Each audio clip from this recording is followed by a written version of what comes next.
हमें अपनी लाइफ को चेंज करने, एक नया इंसान बनकर जीवन जीने की, तभी उसकी बरकतें हमारी जिंदगियों में आएंगी। तो मैं चाहता हूं इस वचन को हम पढ़ेंगे, लूका उसका 7 अध्याय उसकी 37 आयत में। कितनों को वचन मिल चुका है? कितनों को वचन मिल चुका है? लिखा है,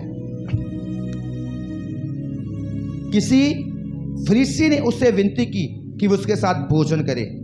वे उस फरीसी के घर में जाकर भोजन करने बैठा। लेकिन उस नगर की एक पापनी स्त्री ये जानकर कि वे फरीसी के घर में भोजन करने बैठा है, संगमरमर के पात्र में इत्र लाई और उसके पांव के पास पीछे खड़ी होकर रोती हुई उसके पांव को आंसुओं से भिगोने और अपने सिर के बालों से पोंछने लगी और उसके पांव बार बार चूमकर उन पर इतराया। पर जिसका थोड़ा समा हुआ फिर थोड़ा प्रेम करता है। और उसने स्त्री से कहा, तेरे पाप क्षमा हुए। हालेलुया।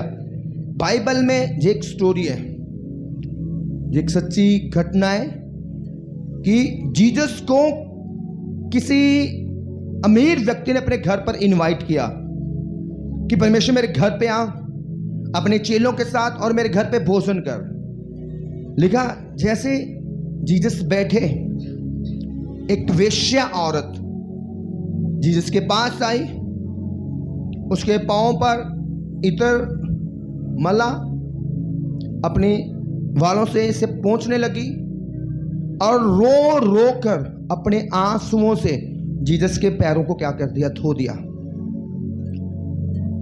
और जिस व्यक्ति ने जीसस को अपने घर बुलाया था वो सोचने लगा, यार अगर ये परमेश्वर का जन होता, परमेश्वर नबी होता, खुदा का बंदा होता, तो इस पापन औरत को, वेश्या औरत को दूर भगा देता। करे मैं पवित्र हूं, तू तो वेश्या औरत है, मुझे क्यों टच कर रही? पर लगता कि ये व्यक्ति खुदा का नबी नहीं है, तो ऐसे सोच रहा था। उसके बाद परमेश्वर ने उससे कुछ बात की, उसका स्पर्शीकरण किया। पर प्रभु ने कहा कि मैं तेरे घर में आया, पर तूने पांव धोने के लिए भी पानी तक नहीं दिया, पर इसने इत्र से मेरे पांवों को क्या कर दिया? धो दिया। लिखा, रो रो कर उसने अपने आंसुओं से जीसस के पैरों को धो दिया। और उसका लिखा कि जीसस ने बोला कि तेरे पाप क्या हुए? क्षमा हुए। हालेलुया। बाइबल बताती कि वो औरत पाप में थी, पर जैसे जीसस के पास आई, उसने अपना सारा पुराना जीवन आंसुओं के द्वारा बहा दिया, निकाल दिया। उस सारी स्पिरिट को अपने अंदर से क्या कर दिया? निकाल दिया। और जीसस से क्षमा पाई, और यही नहीं, जीसस से नए जीवन को भी क्या कर लिया? प्राप्त कर लिया। हालेलुया। उसकी लाइफ टोटल क्या हो गई? चेंज हो गई, लाइफ बदल गई। सोचो, अब वो औरत, अब वो बुरा काम करने वाली औरत नहीं रही होगी, अब वो हक की, मेहनत की, कमाकर खाने वाली औरत बन गई होगी। उसने अपने बिजनेस को टोटल चेंज कर दिया। लिखो, वो जीसस के पास आकर रो रो कर उसने अपनी बुराई को निकाल दिया, रो रो कर अपने बुरे कामों को छोड़ दिया कि परमेश्वर, पहले मैं ऐसी औरत थी, मैं पैसा कमाती थी गलत तरीके से, मैं गंदी बातें करके, सुन के, गंदे काम करके पैसा कमाती थी और एक विभचारण औरत बन गई थी। पर परमेश्वर, मैं आज इस जीवन को छोड़ रही हूं। चाहे वो रो रही थी, पर रो रो कर वो प्रार्थना कर रही थी, और जीसस उसको रोक नहीं रहे थे कि इसको अपना प्रार्थना करने दो, ताकि इसके अंदर से ये सारी बुराई निकल जाए। और लिखा, वो जीसस के पास आकर अपनी पुरानी जिंदगी को त्याग दिया और एक नई औरत बन के वहां से वापस गई। हालेलुया। उसका जीवन क्या हो गया? चेंज हो गया। जैसे जीसस कहते हैं कि तुम अब जो जीसस में हो, तुम्हारी लाइफ क्या हो जानी चाहिए? नई। अब तुम क्या बन चुके हो? नई सृष्टि। और मेरा विश्वास है उसके बाद उस औरत ने कभी ऐसा बुरा काम नहीं किया गया। उसने अपना वो धंधा छोड़ दिया, उसने अपना वो बुरा वर्क छोड़ दिया, बुरा काम छोड़ दिया। क्यों? क्योंकि उसने जीसस को पहचान लिया था कि जीसस पवित्र है, तो मुझे भी क्या बनना होगा? पवित्र है। उसने सारी बुराई को रो रो कर अपने आंसुओं से क्या कर दिया? बाहर निकाल दिया। और वो जब रो रही थी, सोचो वो प्रार्थना कर रही थी कि परमेश्वर मैंने ऐसे ऐसे गंदे काम किए हैं, ऐसे ऐसे बुरे काम किए हैं और ऐसे बुरे काम करके धन कमाया है, पैसा कमाया है परमेश्वर, पर आज खुदा मुझे क्षमा कर, मैं अपने जीवन को छोड़ रही हूँ। आज से मैं बुरा काम नहीं करूंगी, आज से मैं बुराई वाली जिंदगी नहीं जीऊंगी। आज से जिस काम में गंदगी है उस काम को मैं छोड़ रही हूँ, जिस काम में व्यभिचार है उस काम को मैं छोड़ रही हूँ, जिस काम में पाप है उस काम को मैं क्या कर रही हूँ, छोड़ रही हूँ। चाहे परमेश्वर मुझे झाड़ू पोछा लगाकर काम करना पड़े, पर अब से मैं पाप वाला काम नहीं करूंगी। चाहे पैसे कम कमाने पड़े, पर आज से मैं पाप वाला काम नहीं करूंगी। आज तूने मुझे पवित्र किया है और मैं पवित्र जीवन ही जीऊंगी परमेश्वर। आज से मेरी लाइफ पर जो मोहर लगी है पापन की, अब से पापन की नहीं, अब से एक पवित्र औरत की मोहर लगेगी परमेश्वर। आज मैं, क्योंकि बाइबल बताती है कि पापन तेरे राज्य में जा नहीं सकती, तो प्रभु मैं सारा पाप आज बहा रही हूं आंखों से और मैं पवित्र बन रही हूं। परमेश्वर मुझे पवित्र कर, मेरा काम भी पवित्र कर परमेश्वर। आज मैं बुरे काम को छोड़ रही हूं। आज जिस काम में पाप है, जिस काम में गंदगी है, जिस काम में व्यभिचार है, प्रभु आज मैं छोड़ रही हूं। और रो रो कर वो पश्चाताप कर रही थी और पश्चाताप करती ने अपने सारे बुरे कामों को क्या कर दिया, छोड़ दिया और एक पापन औरत के रूप में आई थी, पर एक पवित्र रूप में यीशु मसीह के पास से चली गई। उसने टोटली अपने जीवन को क्या कर लिया, चेंज कर लिया। हालेलुया। तो ये होता है अपनी लाइफ में नया सृष्टि बनना, कि अगर पाप करते थे तो आज छोड़कर एक पवित्र जीवन जी रहे, अगर बुरी तरह से पैसा कमाते थे तो आज मेहनत करके पैसा कमा रहे। हालेलुया। पहले प्रभु के लोगों को बुरा भला बोलते थे, पर आज प्रभु के लोगों के साथ मिलकर संगतियां कर रहे हैं, मिलकर प्रार्थना कर रहे हैं, मिलकर सुसमाचार सुना रहे हैं। इसका मतलब ये नहीं कि हम चर्च में आ गए और हम सोच रहे कि हम तो नया जीवन, अरे नया जीवन है तो उसको दिखना चाहिए। हालेलुया। सोचो उस पापन औरत ने दोबारा पैसे के लिए वो गलत काम में नहीं गई होगी, दोबारा थोड़ी कमा ली होगी, थोड़ी खा ली होगी, पर अपनी मेहनत की ही उसने कमाई होगी। उसने हर बुरे काम को क्या कर दिया, छोड़ दिया। हर विचार को अपने अंदर से आंसुओं के द्वारा क्या कर दिया, बहा दिया। वो पापन के रूप में आई थी, पर पवित्र स्त्री बन के वहां से चली गई, क्योंकि हमारा परमेश्वर हमें पवित्र करने वाला परमेश्वर है। हालेलुया।